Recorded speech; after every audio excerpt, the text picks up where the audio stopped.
How to make a Big Mac at home with only 2 ingredients and one secret one for an extra little touch which enhances its flavour quite a lot in my opinion, but it depends on whether you like eating empty boxes or just Big Macs with your Big Mac in a box, so goodbye and have a nice time in the bathroom.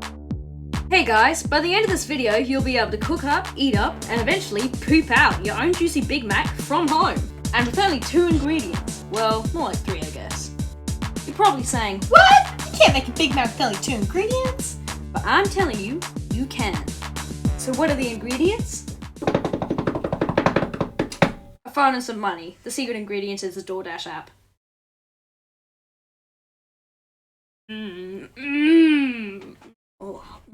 Yeah, ooh, yeah. Oh, this is good stuff.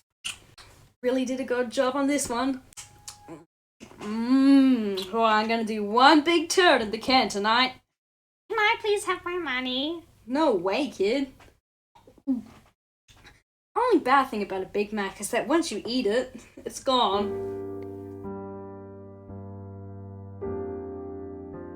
But then you can get another one.